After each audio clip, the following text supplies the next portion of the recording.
Hey, Brock Sport Management students, it's Cole, and I hope everyone's doing well and is looking forward to returning to school for the first semester in the coming weeks. Welcome to the first episode of the Brock Sport Management Council Podcast, Season 7. And so today I'm ecstatic to be hosting with my colleagues Kia Tahirian and James Pritchard, who will be serving as co-hosts for the seventh edition of the podcast. And we got a really special guest to start off season 7 today. So we're really looking forward to getting this episode on the road. So without further ado, gonna pass it off to James and Kia to introduce our special guest for today's episode. Hello, everyone. On today's podcast, we were pleased to be joined by hockey player Anthony Romani. Born and raised in Pickering, Anthony played his junior hockey in the Greater Toronto Hockey League, the GTHL, for the Toronto Junior Canadians, and was selected in the third round, 41st overall, by the North Bay Battalion in the 2021 Ontario Hockey League priority selection. Yeah, and after having to wait his turn for playing, his time on the stacked North Bay team, Anthony was not selected in the 2023 NHL draft. However, the following season, he took his game to another level and was promoted to the first line, actually, where Anthony recorded 111 points in 68 games. One of the OHL's most outstanding players. He was also named to the CHL and OHL second All-Star teams. And his production was really incredible, where it was rewarded, and he was selected with the 162nd pick by the Vancouver Canucks in the 2024 NHL draft. And now recently, he has committed to play hockey with Michigan State University, MSU, in the NCAA ahead of next season. Now, I just want to give a real warm welcome to Anthony. Welcome to the podcast. Yeah, thanks for having me. Yeah. Yeah. So we're just gonna start this off with the first question. We thought it would be cool to kind of just go along your hockey career as we ask these questions. So beginning things off, I remember when guys our age, so the '05s were getting ready to be drafted in the OHL. It was a difficult time, COVID just hit. You had to wear masks under the helmet. It was probably not ideal conditions for scouts to be scouting players. And so, Anthony, I was just wondering, what were some of the main or like biggest problems or challenges rather you experienced during COVID, and how did you overcome them while you during the draft process? Yeah, like you said, it was kind of a unique situation. You had to wear a mask under the helmet. We didn't get our full minor midget season for scouts that were able to watch us and stuff. So I think it was pretty crazy just having to sneak into back doors of arenas to get training in and just even some games near the end of COVID there, just so that scouts could see us before the draft. Yes, yeah, definitely. I didn't hear about the back door having, I guess, with the trainers and whatnot, and just kind of one-on-one sessions, eh? Yeah, I mean, you had to kind of sneak in through the Zamboni door almost to get into the ranks. I mean, the ranks didn't want to Oh, get caught or anything, so insane. yeah, that's how we got into our skates. Yeah. Um, yeah, anyone want to take the Yeah, next for question? sure. So, Anthony, after being drafted in your second year of draft eligibility, what lessons has your non-traditional path to the NHL taught you, and how do you think it will help you in the future? Yeah, I mean, obviously, not getting drafted, it obviously sucks in the moment. But I think you just kind of had to take it as a positive mindset. I kind of used that for myself as motivation going into the year. I knew what I was capable of doing, and I think that just making sure that each day I was trying to get better in the off season. I thought that summer I had a really good off season, just in the gym and on the ice, so that was great for myself. And then just stepping into North Bay, kind of getting a bigger role on the team, being able to play on the first line and get the minutes and kind of prove myself was really big for me, building confidence throughout the year there too. Awesome, man. Now, I kind of want to talk a little bit more about North Bay, and I just wondering, Anthony, what were your emotions kind of like, when you were traded by North Bay, and you ended up kind of reuniting with Dalen Wakely and other Canucks prospect like Riley Patterson, right? Yeah, I mean, it was obviously, I loved my time in North Bay. It was 3 great years or 3.5, whatever it was. And I had a great time there. I think it was kind of best for both North Bay and me for me to get traded. It was nothing to do with the organization or anything. They were just kind of going the younger route where Barry was going older, trying to win that year, and that's kind of what I wanted to do. So I think nothing but good things to say about North Bay, but then also getting to Barry to reunite with two of my line mates from North Bay and like Riley Patterson, like you said, it was pretty great and fun to play with them. Yeah, no, definitely. We caught some games in Niagara, and that was it looked like you guys were just having a blast in the during that Yeah. series. So Yeah, actually, a really funny story is when you guys beat Niagara in Niagara, I was at that game. And when Jelsma scored his goal, he kind of stared right into the section where me and my roommates were sitting. And he like, it felt like we locked eyes for a second. And he was just like boasting it in my face, like the most he could have. Yeah, I mean that was a pretty fun series against them. yeah, definitely. And yeah, no big deal with the Hattie. And it was like game one or two. I remember that. So that was clutch. But Yeah. moving on, kind of down the career line, when you were drafted by Vancouver in 2024, uh, just take us back to the moment. You know, obviously had to work extra hard for it. And yeah, we were just wondering if you could share kind of what was going through your mind as you're walking down the stairs, putting on the Canucks jersey for the first time.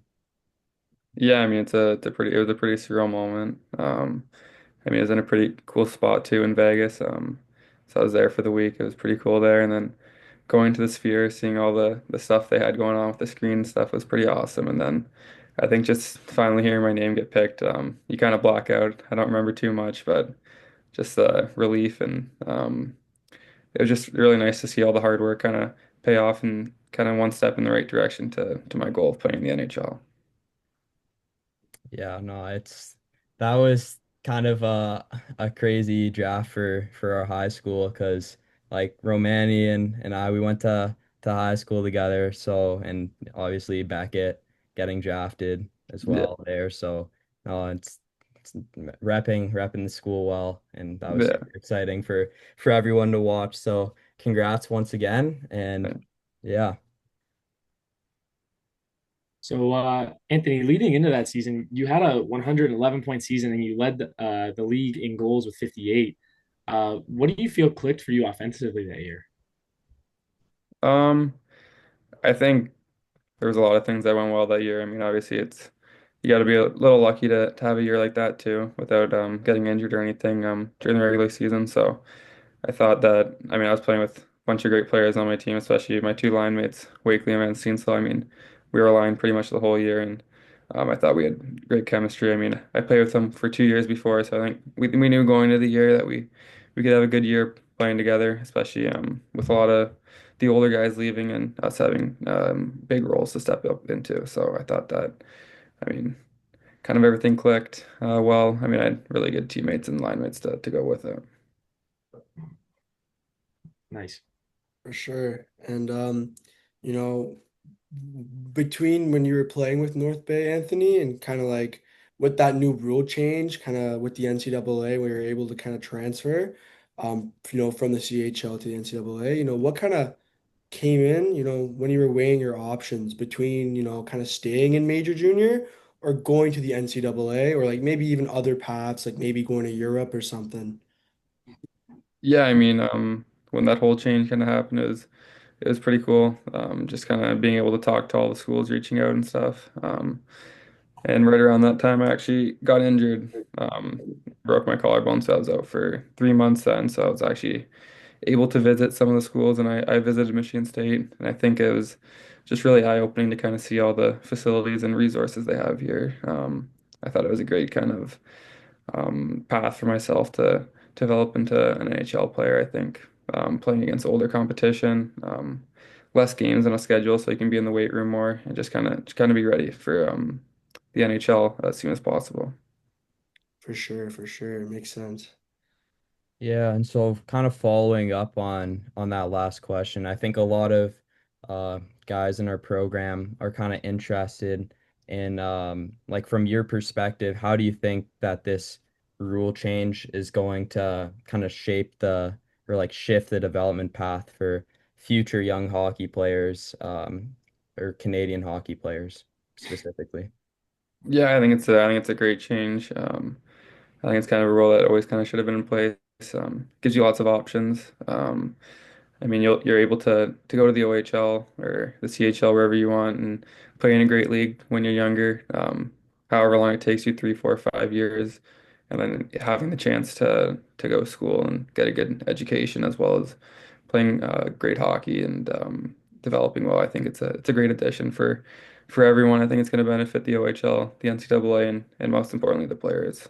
I Yeah. got I got a quick follow-up because I know you're talking a little bit how you with obviously going to the NCAA, you have this option of, getting an education on the side and going to school and whatnot. But um, just out of curiosity, just wondering, but like, how do you plan on maybe like, handling and managing both like obviously playing on the team, but also maybe kind of like the academics, right? Of going to university because obviously the demand for both of them are really high, right?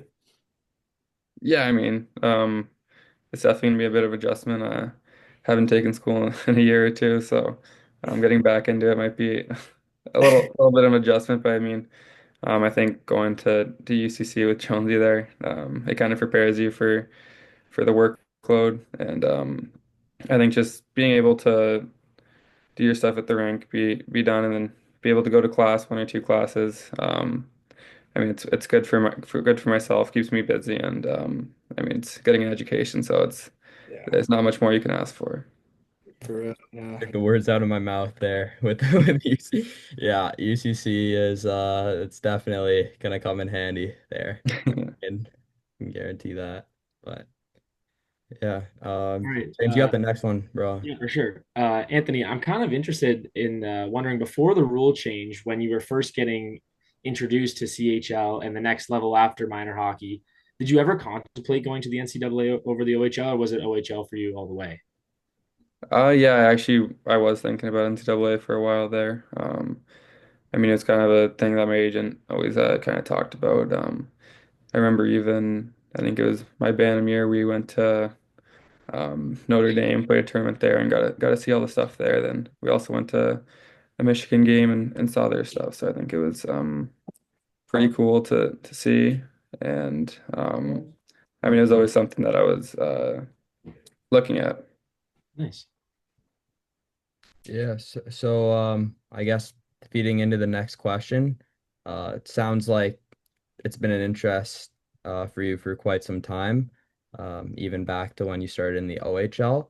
But a simple one here is just what are you most looking forward to about this upcoming year at Michigan State? I know you guys got a pretty nice roster. Obviously, Martone just committed, and then Lindstrom is there as well, I believe. Yeah, Am I right about that? Yeah. yeah. So, other than obviously the roster, are there other aspects that you're really looking forward to?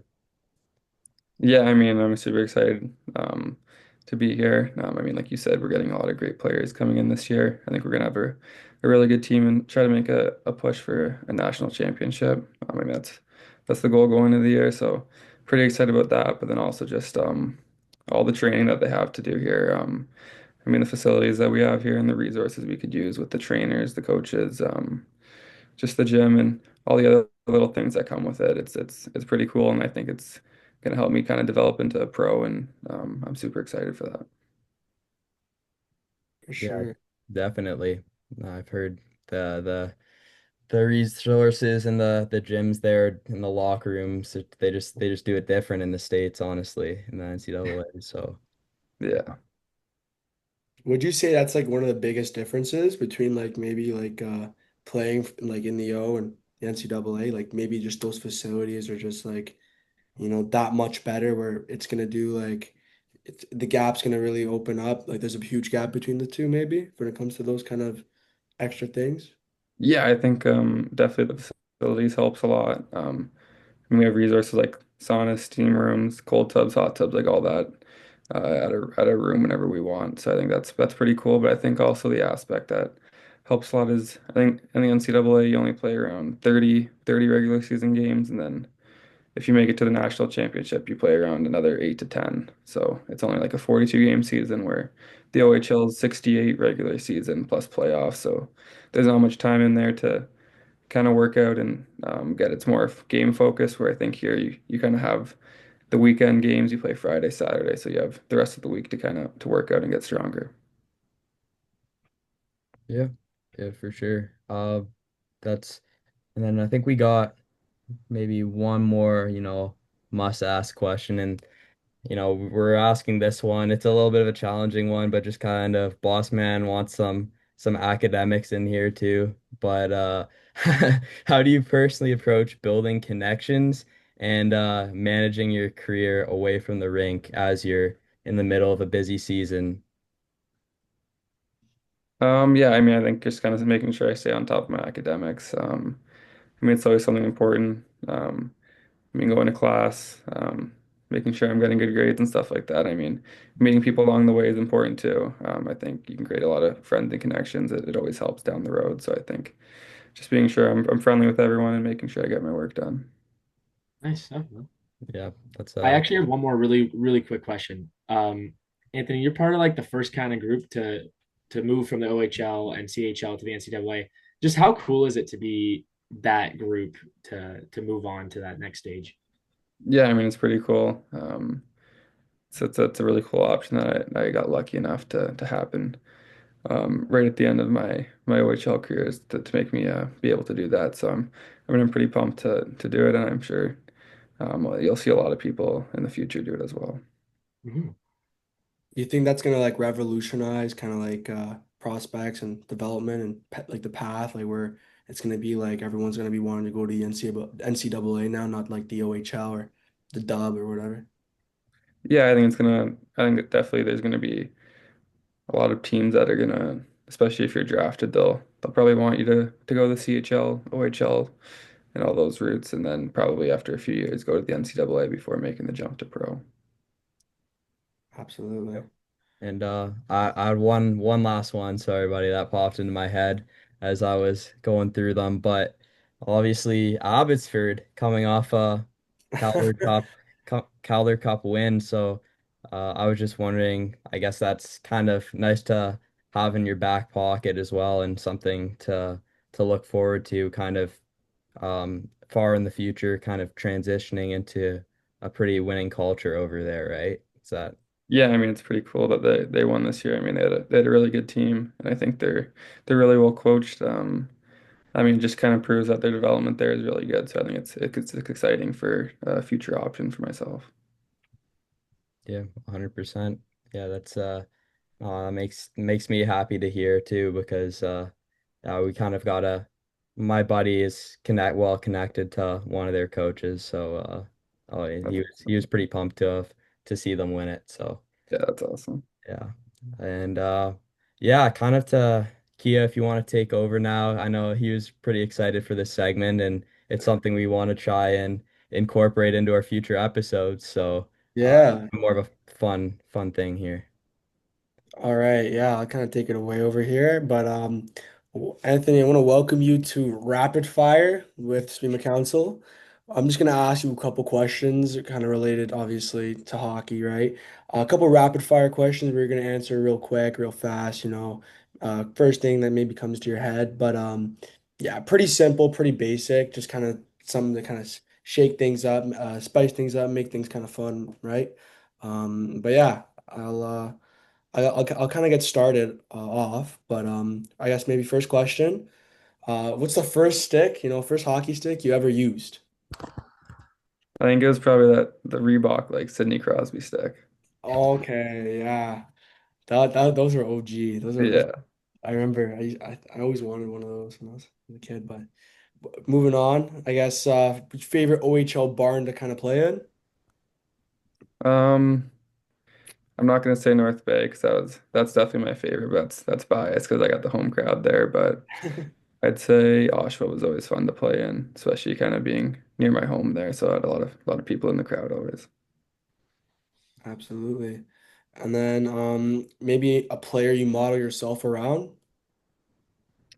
I mean, growing up in Toronto, I've always been a Leafs fan, so I always looked up to Marner. But yeah, he's always been someone that I've kind of modeled my game after. And then I'll kind of shoot one more before I'll let I guess maybe Cole or James kind of shoot some rapid fires themselves as well. But what I gotta ask is, when it comes to your TJ, tape color, black or white? Right. Gotta be. You got this, James. You got the rest. All right. Anthony, what's your favorite pregame song? Pre-game song. It switches all the time, but it's usually I like Drake a lot, so like I know during the year I listened to Nine a lot by Drake. That was a good one. Banger. Yeah. Big guy myself. One word to describe your playing style. Smart. What's your go-to shootout move? Forehand, backhand, or deke? Um, I don't, it's It's a I secret. change it up. It's usually Deke. Usually Deke, yeah. Can't give it away, eh? No. What's the best chirp you've ever heard on the ice? Uh, PG, of course, PG. best chirp. I don't know. I mean, yeah, I mean most of them aren't PG, so I don't know if I can give you Fair enough. any. Fair enough. All right. If you could steal a player's skill, who would it be? Probably just McDavid speed. It's a good answer. That's a good answer. Yeah, And then the last one we have here is who's your favorite player to play against? play against. Um, I'm gonna give Jonesy knows this guy. I'm gonna say Finn Harding, just because I scored Ah, Good every game. choice. Finner. Yeah, he's a character. Yeah, No, shout out Finner for sure. yeah, Um, yeah, I know Brampton didn't have the season they wanted, but no. Finner's always gonna give you a battle. So Oh yeah, he's a fun guy to play with for sure. Or and against, I guess. But yeah, so that's kind of concluding the segment. And Anthony, you were the first rapid fire guest, so it's you got a little bit of you got your name on that plaque. But uh, yeah, so just I want to share one story real quick before we sign off here. But I remember I think we were grade 8 math class. Uh and this story always stuck with me. But I asked, and I'm not trying to glaze at all here, so like I'm not trying to glaze too much, but I asked Anthony, why do you wear number 15? Like I don't know any other NHLers or popular ones that wear 15, and he told me, when my goal is to make the NHL, and when I do, 15 is gonna be my number. Like that's kids are gonna wear 15 because of me. So, I just always that's when I knew that you're on a good path. So, congrats, man, with everything you got going right now, Anthony. And yeah, thanks for hopping on with us. It was a fun episode. So, Yeah, thanks for hopping out. Yeah, it was a pleasure. yeah. Seriously. Thanks for having me, guys. It was fun coming on here.